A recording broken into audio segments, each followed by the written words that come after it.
Super Bowl 60 tickets are selling quickly, and the average cost is higher than last year's in New Orleans. $4,000, $6,000, $12,000. Seattle Seahawks fans are breaking the piggy bank for a trip to Santa Clara. Afternoon ticket prices to the big game were starting at $7,000. For many fans, the dream of attending the biggest sporting event in the country is quickly becoming out of reach.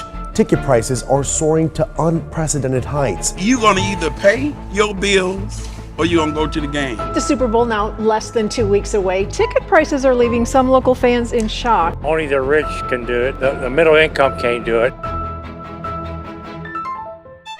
Use language with three other things that are closely related to language. This is a Super Bowl ticket from 1996. Back then, you could go for $200. Now let's look at tickets from 2026. And as you can see, bro, things have changed. To help illustrate this massive shift, this my boy Joey Ave, the average Joe. Dude makes exactly the median household income in each decade since the Super Bowl started. He's the average American, going to the Super Bowl from the 70s all the way till today. By the way, every single dollar on this chart has been adjusted for inflation, so it's in today's money. In the 70s, tickets was 120 bones, and Joey made $4,500 a month. So my dude cops a ticket, goes to the game, and his pockets don't feel no pain at all. By the 90s, the gap has barely shrunk. Now Joe's making $5,400 a month. And these Super Bowl tickets, they gonna run him $450. Now he's gotta think a little bit harder about dropping that money. But at the end of the day, it's the Super Bowl, bro.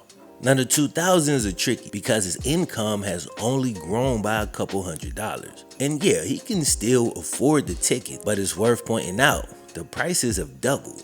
Now the 2010s is where things get a little crazy. Joe's making over $5,800 a month, but all of a sudden one Super Bowl ticket costs over half his monthly income. Now it's different, cause we talking about rent, we talking about car note, bro, we talking about food. Super Bowl tickets just went from an impulse buy to something you gotta plan for months in advance. But if you think that's something, check out today. Either pay your bill or you can go to the game. Joey's bringing home $6,000 a month. Bro, if this was the 70s, dude would be balling. But his rent's more expensive, car notes more expensive, and his insurance premium can make a grown man cry. On top of that, the average Super Bowl ticket that's available to regular fans costs $8,000. So we've gone from the cost of 2 video games to more than he makes in an entire month. And that's not even considering travel, hotels, parking. And I know you ain't have no intention on eating. Again, this is just to get your boy through the gates. Why this happened is not a mystery. It's 6 words. People trying to make more money. And we need money. On this earth, it's essential. Though there is a lot of space between need and greed. But the real story ain't found in the why. In this case, the good story is found in the how. How did we ever get to this point? Why don't you explain this to me like I am an 8-year-old? You got this shady dude, these rich cats, some grainy footage, and a host of characters. And once you put them together, they tell the story of the most expensive ticket in all of sports. Only the rich can do it. $6,000, $12,000. Middle income can't do it. Somebody won the lottery. I didn't.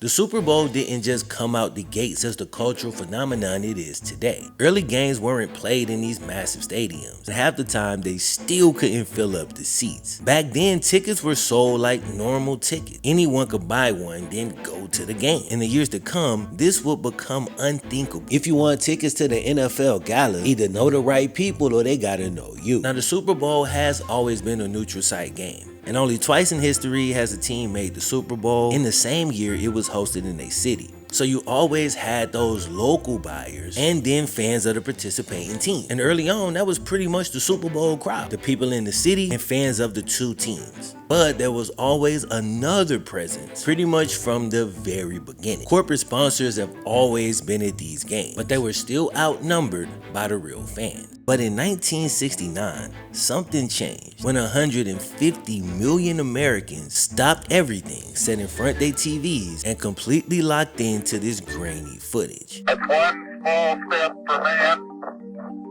one giant leap for mankind. Humans said, wow, there's a dude on the moon. Companies said, wow, there's 100 million people watching the same thing at the same time. Bro, you know what this means? We can sell them stuff. After that, the way the league thought about live broadcasts would never be the same as it was before. They realized that concurrent viewership on this scale was every advertiser's wildest dream. By the 70s, football was one of the most reliable live broadcasts in the country. They merged with the AFL, started Monday Night Football, and the dusk of a brand new era was upon us. Sports economist Victor Matheson said, quote, "Teams don't care if families can't afford the seats as long as they can still hook them watching TV. Because major sports leagues make 2/3 of their money on television deals. That's the heart of the business. So they don't need the average American to come to the game because the average American gonna watch it at home. Now they can run up the TV deals and the advertising dollars and then double back and make more money off the same seats because they've marked them up like 3 and 4 times. And while that applies to most NFL games, the Super Bowl is the ultimate version of this. That's why we look at usually garbage Super Bowl commercials every single year. Because everybody's trying to have that same moment that Apple had back in the 80s. On January 24th, Apple Computer will introduce Macintosh. And you'll see why 1984 won't be like 1984. TV deals brought in billions, but they also came with some expectations. Sponsors wanted more seats, they wanted more access, and they could pay way more than the average fan. Usually sponsors have an agreed price for ticket allotments baked directly into their multi-million-dollar contract. So while they may not be paying in a traditional way, the NFL still gonna get its money. And all them companies, bro, they happy to pay it. Cause to them, the Super Bowl is way more than a game.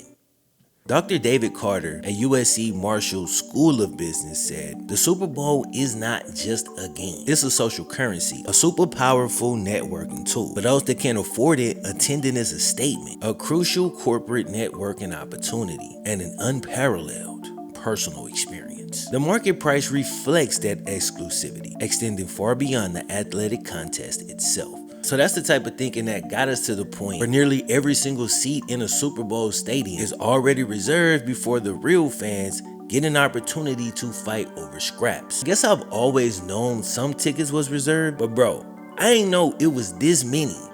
Today's video is sponsored by DraftKings. Another NFL season is in the books. Well, almost in the books, right? One more game. Super Bowl 60 is your last opportunity for a while to use my sponsor, DraftKings Sportsbook. Brand new customers who bet $5 get $300 in bonus bets if their bet wins. So make sure you choose wisely. New customers download the DraftKings app and use code FlemLo to turn $5 into $300 if your bet wins. And don't forget, that's paid out in bonus bets. Shout out to DraftKings once again for sponsoring the video. The crown is yours. Let's jump back in.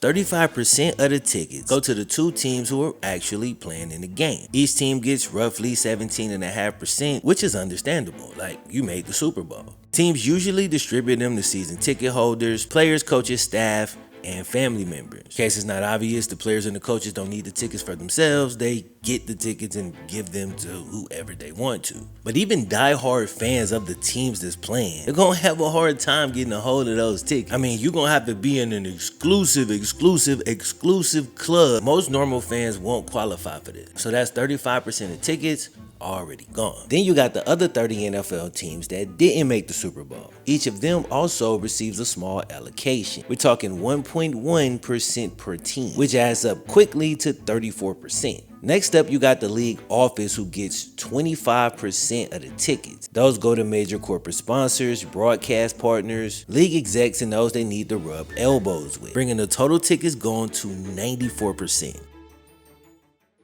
So the fans get to fight over 6% of tickets.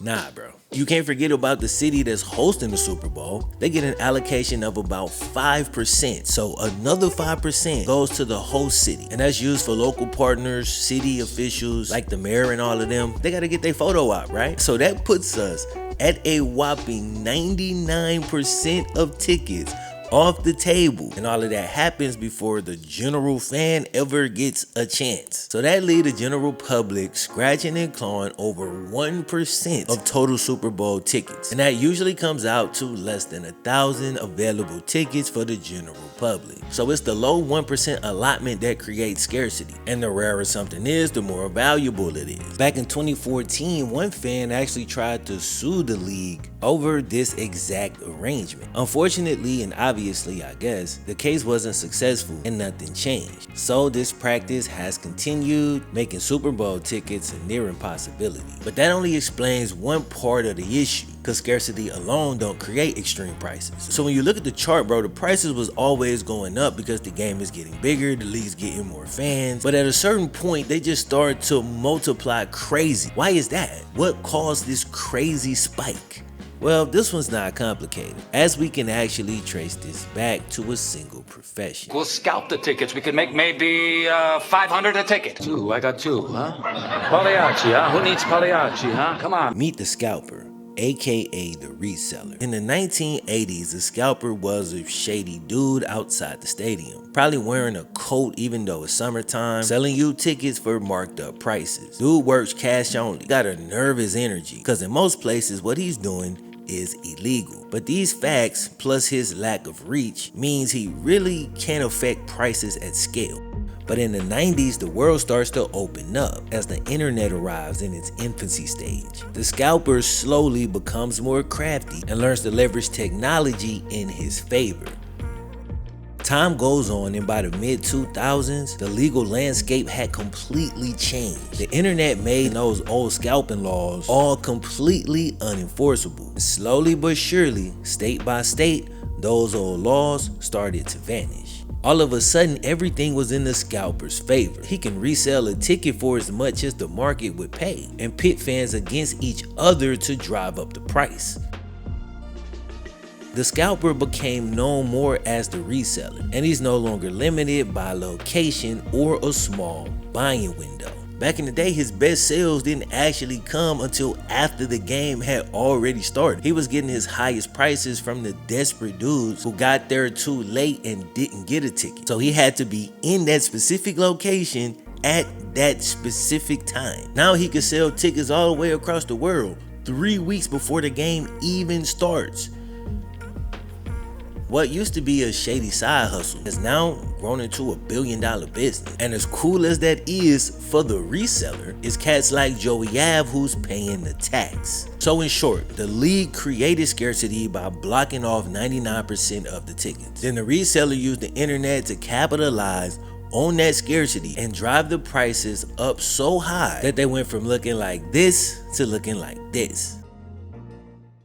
Every single year, the resale market tests how much that scarcity's worth. And every year, the answer is exactly the same: more. Thanks to the 1% allotment, the supply stays the same. Meanwhile, the demand just keeps going up. 99% of tickets go to people of influence who use the game as a form of self-marketing, making the event highly desirable for non-football fans who love the attention. And then, bro, their followers start to place a premium on a game that they otherwise wouldn't care about. So then they cannonball into the pool of fans fighting over 1% of tickets. So the pool gets bigger, the bids get higher. That's how you end up with a chart like this. Regular people like our boy Joey Av simply can't compete in this type of market. So the experience he could have had back in the day are just like those decades, a thing of the past.